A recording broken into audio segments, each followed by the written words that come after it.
Hi, I am María Camacho Martínez. I study civil engineer. The objective of this video is to publicize the development of three construction projects. To begin, we will talk about the auditorium of the Cine Musical, later the Reina Sofía Palace of the Arts, and finally the International Baroque Museum. It will be explained briefly from the foundation to the result of each of the construction. My team is Juan, José, Hernández, Sánchez, Diego Chico López, Emiliano Velazquez, Rojas, Alexis Cárdenas, and Alexis Meliton, Naxi, Moyotl. I'm Emiliano Velazquez and I'm a civil engineer. The Cine Musical is a music and arts center located in the west of Paris. A construction built on a 2.3 hectare property, covered by a triangular glass sphere that glows at night and lets in natural light during the day. Built using the pile foundation technique, exactly 800 piles with a depth of 22 meters were used. On the other hand, speaking of the most outstanding and recognized structure of the complex, it is made of wood and glass, occupying almost 900 cubic meters of laminated firewood. What makes it so attractive is the design and assembly work, which is worthy of admiration. In the masonry part, Prima Pavimenti was in charge of installing the floors using the ultra-top system for the cementitious pavement. With this choice, it was possible to meet both of the architectural requirements and the aesthetics of the project. For the polishing part, diamond polishing discs were used. This is in order to elaborate an efficient and carefully work. In the part of the finishes, speaking of the solids and interior walls, they were covered with the intention of forming patterns of wood, managing to establish a warm and welcoming atmosphere.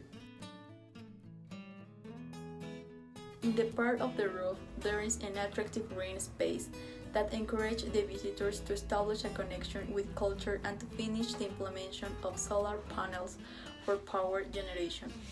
Without doubt, innovative, efficient, ecological, and attractive project for everyone. My name is Alexis Cárdenas. Currently, I'm 19 years old, studying the degree of architecture in third semester at the University UTLAB. I will share some relevant information about the Palace of Arts of Queen Sofia.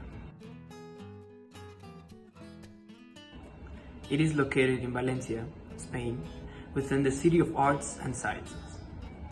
The date of realization of this project consists from 1996 up until 2007. The volume of concrete used is around 70,000 cubic meters.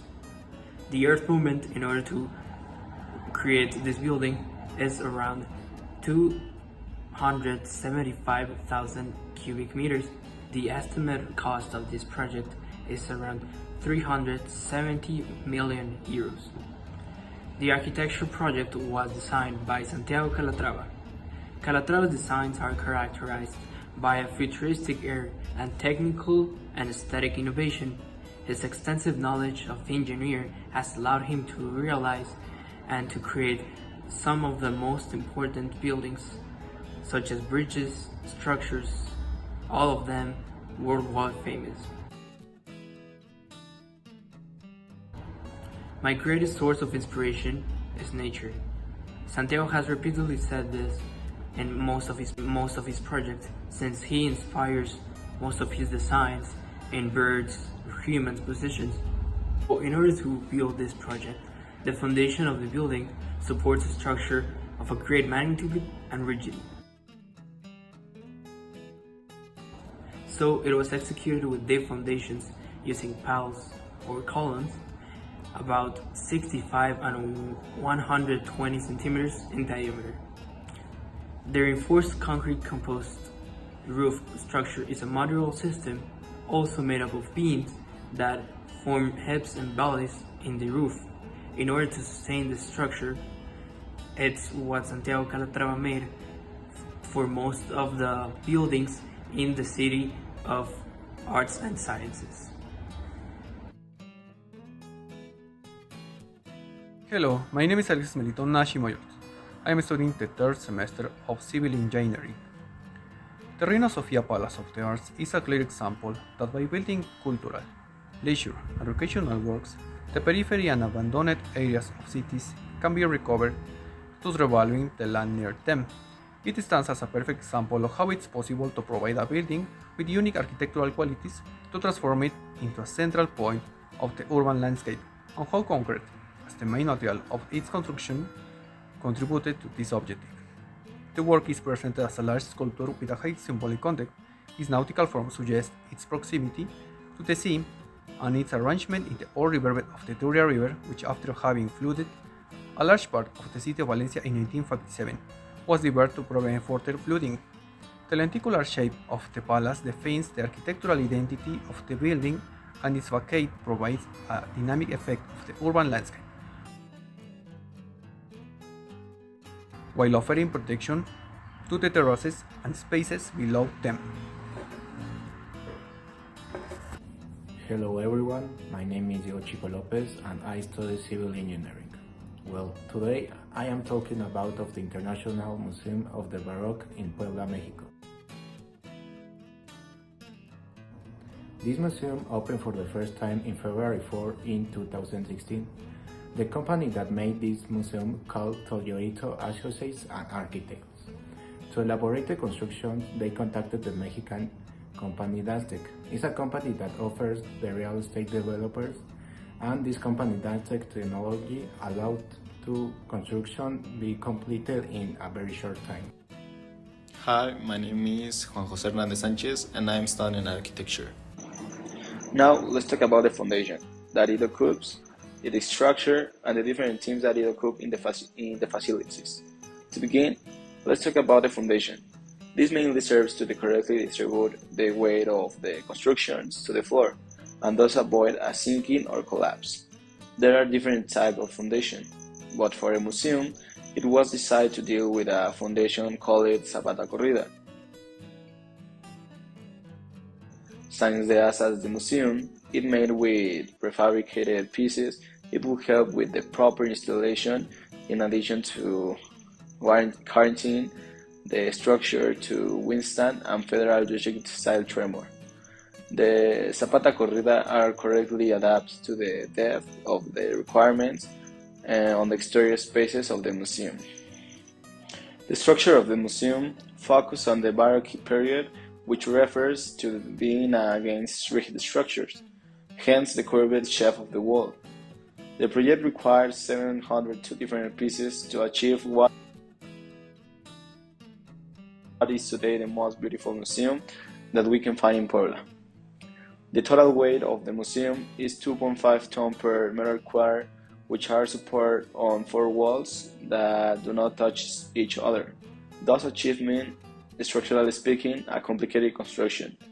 Its support was achieved thanks to its slab system, which gave the museum an acoustic theme, in addition to helping the entry of light from different points, offering the visitor a pleasant, clean, and peaceful experience. Constructive process. The total construction time was in 27 weeks. This time was possible thanks to Dastec company. The first technology in this building is called sandwich walls, and the second type of technology is the bubble leg system. For installations and the different exhibitions that are presented through the museum, they took care of screens, projectors, monitors, audio and light system, so that visitors can get a good interaction with the different sections that the museum has. With these requirements, people will be able to understand by sight and hearing more about the topic being explained, so the tour will not become boring for the visitors and their stay in the museum will become more enjoyable. The museum is designed to live different experience in your visit to the museum. Details. The details outside of the museums are the white concrete walls, gray concrete benches, and on the floor there is a grayscale. Inside of the museums, the floor is made of St. Thomas marble, and the armchair in the hall, it is made of wood and cloth. This project was carried out with the intention of analyzing three impressive constructions in the world, highlighting the entire process that was carried out to achieve each of the projects. When carried out the detailed investigation of three constructions, it was observed that they all go through similar construction process, but each one with its difficulties. All construction takes a process, starting from solid studies and ending with the final finishes. In this type of construction process, it is essential to have knowledge in architecture and engineering. Since without them it would be impossible to build these large and impressive works. Finally, it is important to take care of the environment. It should be always considered not to pollute science and could cause serious problems over time.